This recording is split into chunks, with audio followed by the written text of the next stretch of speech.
Hello, boys and girls. Well, mostly girls and Andres and Tony.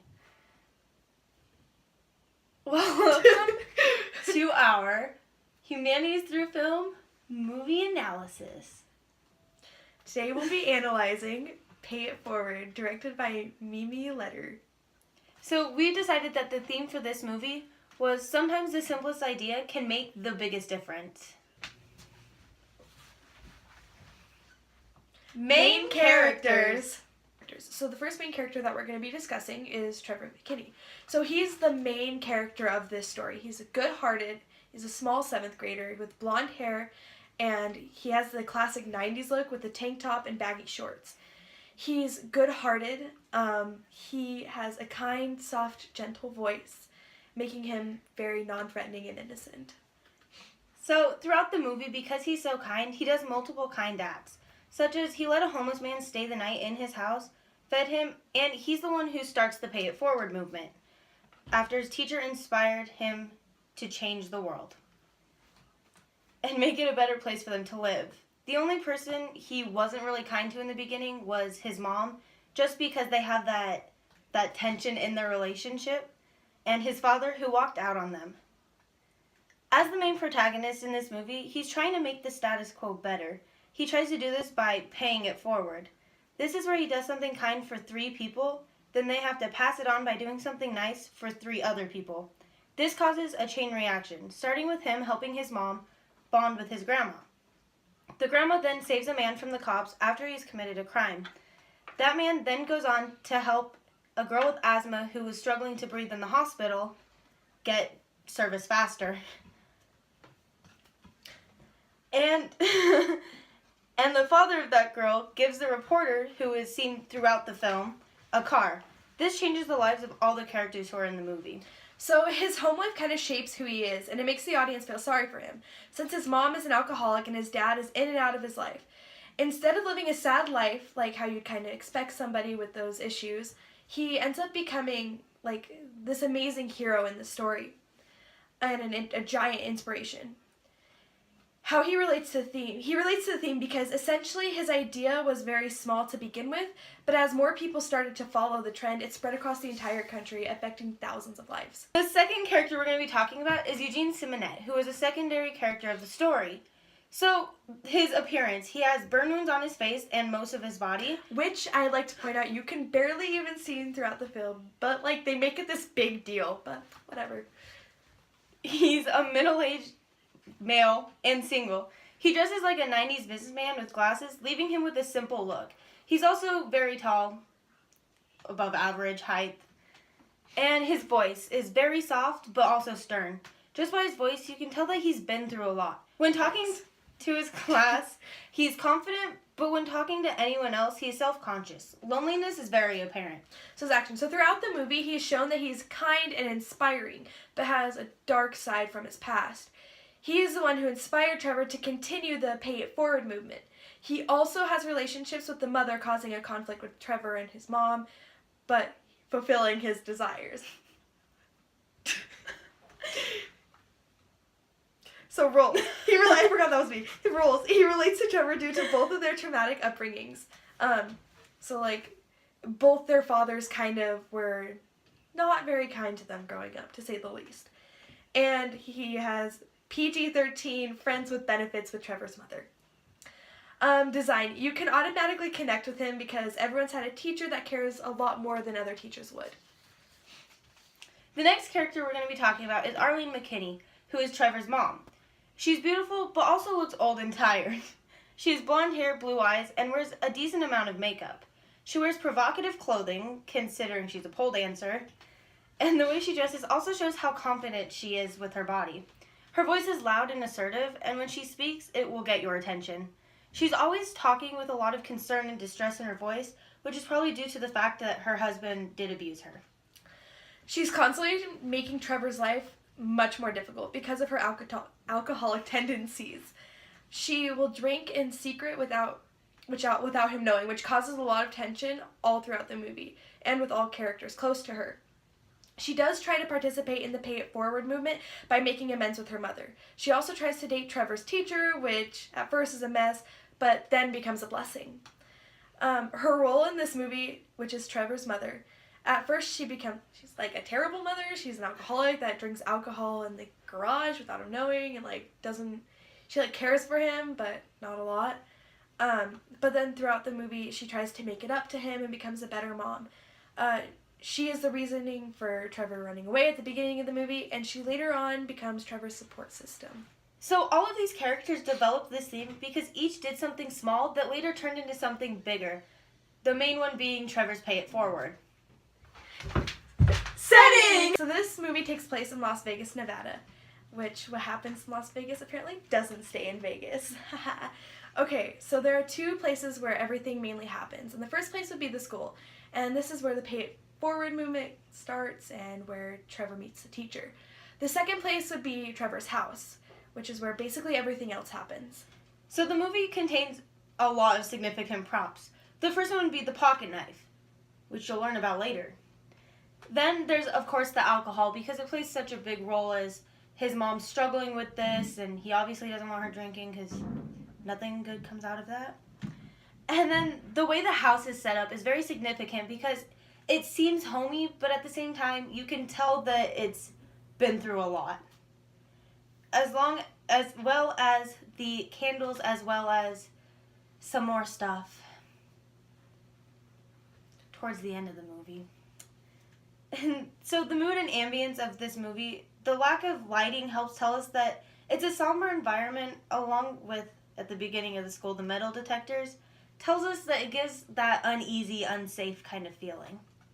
Okay, so it starts in the future, but flashes back to the present, and while it does mostly stay in the present, in a way it works in a full circle back to the beginning, where we saw the start of it all. Each flashback to the beginning may be 5 to 7 minutes long, just to give a brief history. Each time we meet a new character from the present, it flashes to the future to show us the relevance of that person. Point of view! This movie focuses on the main character, Trevor's point of view, but it does switch to secondary characters.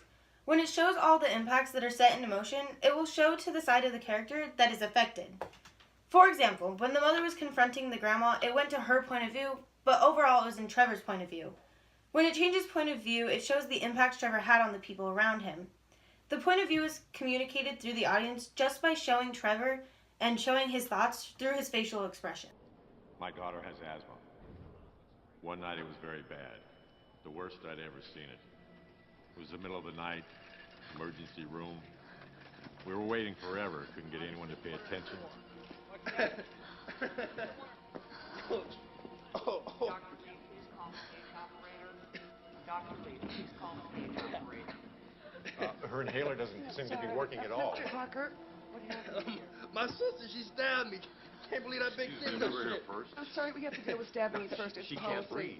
Well, She's you know, very look, scared. I will let you know. Somebody Look, has I'm to sorry. see her. It's protocol. It's never been this First bad. injured or seen first. You have to do Sir, something. but you just sit down. Sorry, we've been here for Look, 4 I hours. understand that. You need to get a doctor, I'm some oxygen, perfectly something in aware here. No, wait. that we have a Hey, protocol no. here, and No. we'll take care of It's it. cool, Slim. You know, I'm gonna Slim. record That's hey, bullshit. hey, You need to help her right now. Excuse me? No, why you give me all this shit? Hey, you got some oxygen or something you can give her? Fine, let me get No, the you don't need to get no supervisor. You the supervisor today.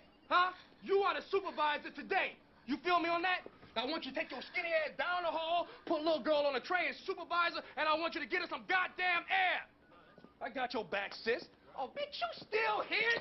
Shit! Oh, shit ain't funny, now is it? So in this scene, the thing that motivated this guy to help the girl is originally the Pay It Forward act. The events that led up to this was, in fact, the old lady helping him after he had committed a crime. Opening and closure. We would like to warn all viewers that after this point, there will be spoilers. So at the beginning of the movie, the expectation is set that all the 7th grade students had to do something that would change the world. This is resolved in the end of the movie by Trevor's idea to pay it forward. Throughout the movie, there are many conflicts. Some of these conflicts include Trevor versus his mom, Arlene versus Eugene, and then Trevor versus himself. So, Arlene versus Eugene. Eugene and Arlene are brought together when Trevor runs away, and their bond is fully developed after Trevor dies. A sad death. So then we have Trevor versus his mom, Arlene. The first conflict is resolved after T is slapped by Arlene, and he initially runs away because of it. They butt heads a few more times throughout the movie, but the final conflict is resolved between them when Arlene chooses Trevor's safety over her ex-husband, who eventually came back for a short time before he was kicked out. Again. Trevor versus himself. He is presented with a big problem, which is to change the world, that he feels like he has to solve, but it feels impossible. He resolves this by inventing Pay It Forward. Like stated, Eugene and Arlene's conflicts are resolved after the death of Trevor, and Trevor's conflict is resolved in the ending scene, where it's told how his Pay It Forward was such a big success. Camera work! And lighting! So in the scene, a high angle is used to show that Trevor is the powerful one at the moment. Trevor is making Eugene feel like lesser of a person, basically going off on him about the relationship with Arlene.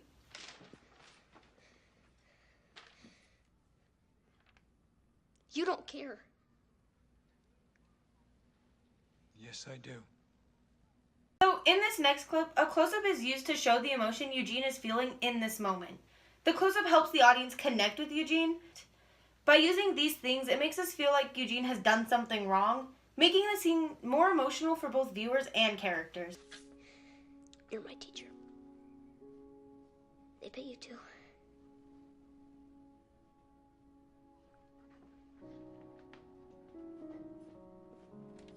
Moving on to the lighting. While the lighting should be more natural based on the location of the scenes, it is more of an artificial look. This makes the school seem like a darker place both metaphorically and physically. In this picture, as you can see, the light is shining directly on Trevor as he's explaining his Pay It Forward idea. This implies that, in a way, this was his moment to shine. Mise en scène / freeze frame. So, setting and design. Throughout the movie, the setting has a very 90s feel. In the home, just by looking at the set design, you can see that the house is a loving home.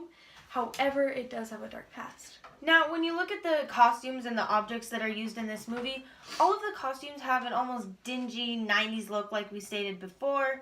Everything from Eugene's glasses to Arlene's too short shirt just screams, "Help me." This is the part that we have prepared you for.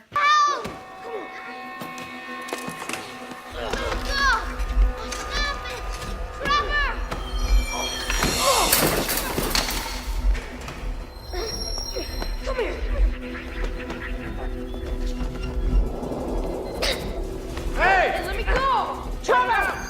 No! Trevor! Hey! Get on my face! Punch it, come on! No! Leave him alone! Trevor! Trevor!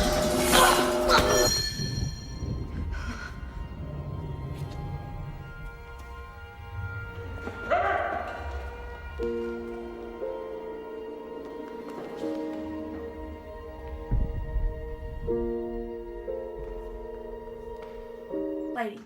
So even though it takes place outside, the lighting does look artificial, kind of giving it an eerie feeling. And the framing, it leaves out Eugene and Arlene, even though, as we've seen in the scene before, they are there. Now, when you look at the placement of the objects, you can see that on, course of impact, the backpack was thrown and the bike is now knocked over. And all of the kids are kind of spread out lying on the ground. And so this causes a feeling of suspense, not knowing what's going to happen next. The location. It happens at the school because that's where the bullies were, therefore that's where the bullying takes place. It's outside because school had just ended, and that's also where not as many people were bound to see. Now, when you look at the character placement, you can see that they're all lying on the ground. However, both Trevor and the kid who is being bullied are made to look a little bit weaker in this instant because they're both face down on the ground, whereas it just so happens that both of the bullies are starting to sit up, showing that they are the stronger of the two. Sound. In the scene, you can hear a sound effect as the camera zooms in on Trevor's face to show the intensity of that moment. Now, in this next scene, you'll see that it begins playing a slower melody to represent the grief and sadness that they are both feeling after the loss of Trevor. This makes the viewers feel sad as well as of course, the characters in the movie. I already blew out my candles.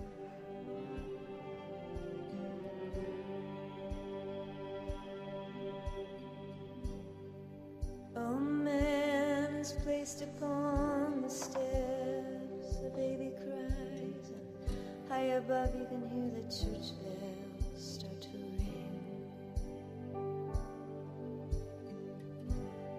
And the heaviness.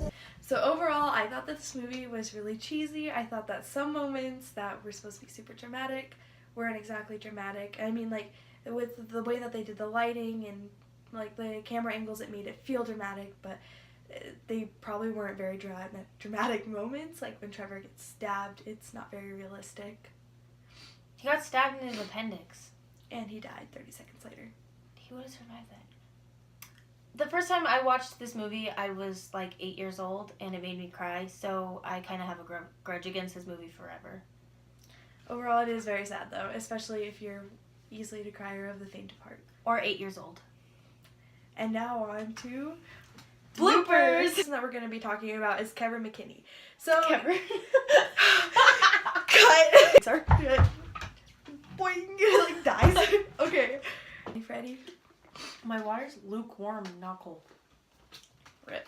Okay. Okay. I don't know why. All right. I'm pregnant or anything. But not. I hope that goes in the bloopers. Okay. Okay. Okay. Oh, she's so cute when she does that. Okay, sorry. Cut.